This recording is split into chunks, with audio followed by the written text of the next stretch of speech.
Hey guys, welcome to episode 14 of the Modern Monks podcast. Been a while since I did that a couple of times before. Been a while since I've had to say it, so it's a little slippery on the tongue. Good to be back in again today. Ease just hit me with a bit of a question, and we thought we had a spare 20 minutes now to actually turn this into a conversation that we could share with you guys.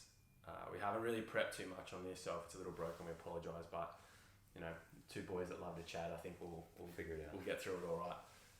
But hit me with that. Hit me with the question again, mate, and we'll see if we can get it out fluently on camera. Try to anyway. So something that has been kind of a theme in recent times for me is around like direction and purpose, particularly professionally in what I do.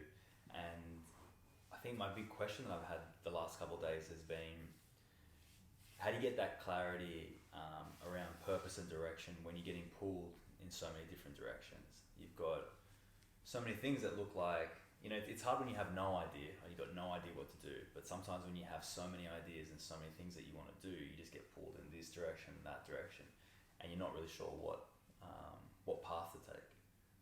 And we'll have some good answers for that. So specifically the question was, what do you do when you're unclear? Yeah, exactly. So, and we were just breaking this down into a few different segments, and I mean, I'm not perfect at anything, but for whatever reason, this just came out and it made a lot of sense to both of us as I was saying it. But we go big picture, or I try and go big picture.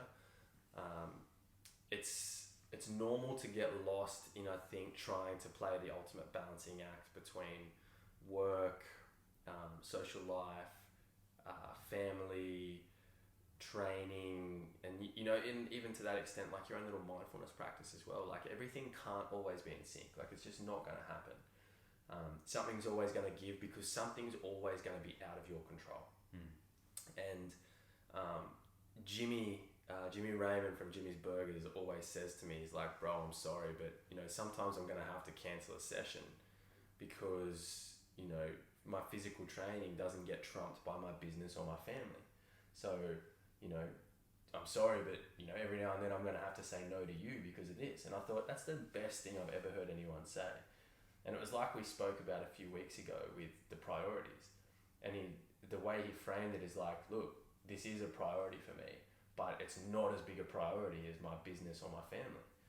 So when you are getting pulled in too many directions, whether it's creatively or, financially, that you have to do certain things, I think it's important to remember the big picture and the scale of things that you're dealing with. And there's always going to be a pecking order to what you can jump onto and what you can deal with first and foremost. Now, in your sense of things, we were talking about how you feel like there's some pressure on you in a few different ways about how you can, evolve the business or keep the business going towards a certain direction, whether you go super niche or whether you keep treating quite widespread pain. And you were saying, like, the way you almost said it was like you were expecting to be a lot further along than you wanted to be, and he made the reference to, wanting to do stuff with the podcast and these other things, and like painting this perfect picture of what we could be doing with our time and energy, and potentially monetizing it or not. And we made a reference to Aubrey Marcus and a few other cats. Paul Check was one of the other names dropped. And it was interesting. The first thing that clicked for me was like, yeah, Paul Check 100%. Aubrey Marcus, yeah, he's a cool cat with some interesting concepts, but really at the end of the day, in my humble opinion, I don't think he's done like such a great deal. Like he takes a lot of plant medicines and pretty much rambles on about the same stories every podcast that he goes on. But if you look at someone like Paul Check or Joe Rogan, and it's like, no way am I dissing Aubrey, but like facts are facts. But Paul Check and Joe Rogan are two guys that I really admire because they've got family, they've got multiple successful businesses, they've got a self-practice that's super manageable. And they managed to put that all into like a unifying circle that is their life. I'm sure it's not easy. I'm sure that some days Paul Check's kid's not super mindful, stacking rocks with him. He's throwing chips or rocks at his rock pile and they're stacking down and he's getting angry, and Yeah. He's not always that cool, calm, collected cat that you see. But what I do see from those guys is consistency. Consistency in the fact that when they do have a shit time, they share it and they humanize themselves, and what they find this balance, and they've got this laser-like focus where they'll draw all their energy into improving that one thing that's dragging them down. Yeah. So, for instance, Paul Check's kid's unstacking his rock pile. I'm sure he takes some time and he spends it with his kid to see what's going on, and maybe they both start throwing rocks. You know what I mean? Yeah. But they're not the kind of cats that get frustrated and then they whinge about what's going on. It's like, here's the problem. Let's address it and move forward. And I said before, those two guys have probably failed more times than you and I have even dared to dream of just yet. Yeah. Which is scary, thinking about the direction that we see ourselves going. Yeah. Yeah. I think it's one of those things. It's like everyone always needs that accountability of feeling like they've reached some point, and that this point is just going to be this like if you've been coming from A and you're just going to get to B, and then B's it. Yeah. And everything's just fucking glorious at B. A's shit, but B's going to be so much more hectic than it was where A was. And you never get there, and the goalpost seems to always move, and everything I'm talking about, every single thing that I've ever asked for in my life's pretty much come true. The boohoo principle. Yeah. I was only thinking about this the other day, episode 3 or 2. Yeah. The boohoo principle. And I keep moving the goalpost because Evolution. you keep going past certain points, and you're like, oh, I want there to be more this, more that. Whatever it is that your desires are in life, it's like, oh, there's never enough money, there's never enough success, there's never enough pats on the back, there's never enough training, there's never enough stuff going on. Yeah, exactly right. And I think that as a society, we're bred to always expect it. It's back in the day, it was we all want instant gratification. The land of social media and all this stuff is there's comments and there's likes and all this stuff. So we do get instant gratification. But when it actually matters and means something in life, the only person that you can satisfy at the end of the day is you. And the only person that is going to be able to satisfy you in return is you. Yeah. If you can't wrap your head around the successes that you've already had and the successes that you want to see in the future, and that's going to be a hard road, no matter what you do, there's always going to be challenges. Even if your intentions are pure and you do everything right by all the right people, you're still going to have a shit fight getting to the top of the mountain. Because if it was easy to get to the top of the mountain, everyone would be up there. And you wouldn't want to be up there anymore. Yeah. Or if it was easy to affect change, everyone would do it. Or everyone would be getting along. But it's not.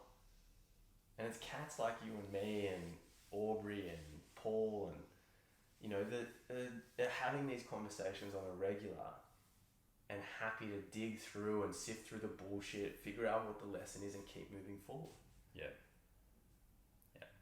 But I guess the real answer to your question is you've just got to, at the start, is you've got to always think big picture. Yeah. You got to think, where do I want to be? How am I going to get there? Of course I'm going to face resistance. That's human nature. What happens when you get to a crossroad? If there's not a sign pointing to which way you want to go, fucking guess.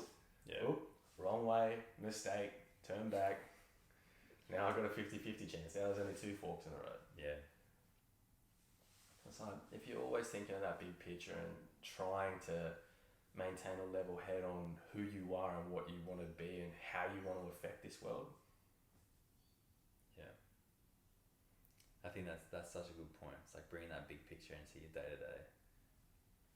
And that's why I always think so fascinating. It's whenever you go, okay, if you meet the crossroads or you're at this point in your life where there's a lot of friction, a lot of resistance, I feel when I think big picture, it's always around goals and things, right? But when I talk about what I want in my day, it's always feelings. It's always, I want to feel I want to be around positivity. I want to be around people who are grateful for what they have. I want to be around, it's all feelings. I want to go to clinic, and it's not about impact and earning this amount or doing that amount. It's always around the feeling of helping someone, or the feeling of having a community of people around us that want to be better.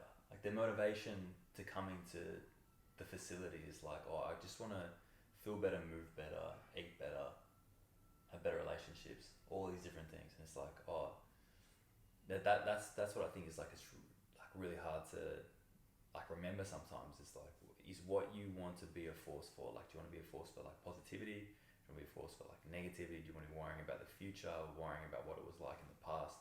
Or do you want to be someone who's just hanging out in the present moment and like just making the best of some lemonade and stuff like that?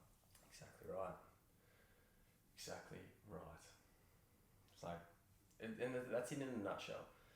You can't just expect everything to be fucking peachy. You have to get your hands dirty. You have to do the work. You know, there's no point having all these powerful conversations and meeting new people and learning different things if all you do with that knowledge is put it on your bookshelf. Yep. You have to implement it into your life. Otherwise, it's just wasted. Yeah. You know. On that note, guys, we might wrap this up. We hope this was useful. Keep an eye out too. Ian and I are brewing something pretty big.